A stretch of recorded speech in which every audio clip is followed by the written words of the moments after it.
Next, Denmark already has one of the harshest immigration policies in Europe. Now those rules are set to become even stricter. Under legislation passed by the Parliament today, asylum seekers would be flown outside of Europe while their immigration statuses are processed. The government has yet to confirm which countries people would be sent to, but they are reported to include Rwanda and Egypt. While the EU today is pushing back against those plans, the Commission has said it's got fundamental concerns about what is happening in Denmark. Let's talk to our Brussels correspondent, Dave Keating, now. Dave, pretty strong language today from the Commission. What kind of impact might that have?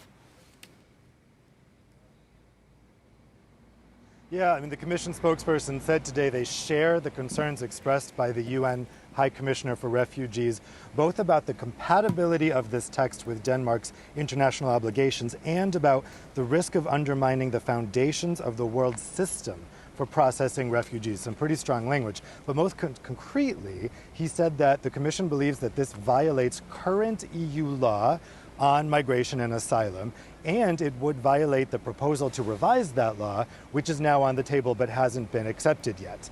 Here's the catch. Denmark has an exemption to EU migration and asylum law. Denmark has exemptions to many parts of EU law, most famously the euro, but also parts of Schengen. And so there's real questions here about whether the Commission could do anything. It could do something. It could block this for a member state that didn't have this opt-out, but because Denmark has the opt-out, we're just not sure. Actually, the Commission spokesperson was asked about this today, and he said the Commission needs to look into it. It's really not clear whether this opt-out would allow Denmark to go ahead with this. But most notably, I think this is a sign of impatience on Denmark's part with this pact that's on the table now, this new pact for migration and asylum, which really hasn't gone anywhere because of the deep divisions between EU member states on this issue. And this was Denmark just going ahead and saying, we're going to act unilaterally. That is the Commission's worst nightmare because they're trying to coordinate a common EU system to migration and asylum. And so I think the Commission, whatever the legalities around that opt-out are, the Commission is going to do everything it can to try to convince Denmark not to do this. Now, Dave, this news from Denmark comes just on the heels of moves by the bloc itself to revise its own external border policy. Tell us how that fits into this story.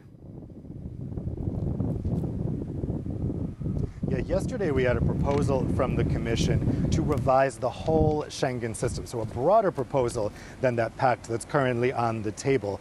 Now, when it comes to the Schengen border code, most people think of the EU's internal borders.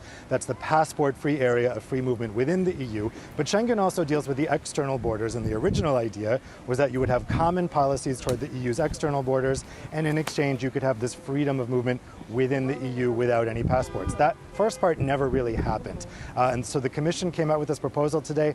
Yesterday, Home Affairs Commissioner Ylva Johansson said that in order for internal EU borders to remain soft, the external borders need to become harder. So it shows that the Commission's general line of thinking here is somewhat in line with Denmark's line of thinking. The Commission is trying to accommodate the concerns that several member states have about existing policies at the external border, which aren't just about migration, but are also about general entrances. There's going to be a new pre-clearance system for people flying into the EU coming into effect soon.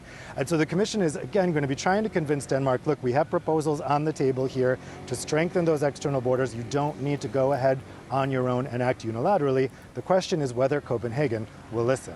All right, we'll wait and see. Dave Keating for us there live in Brussels. Thank you very much indeed.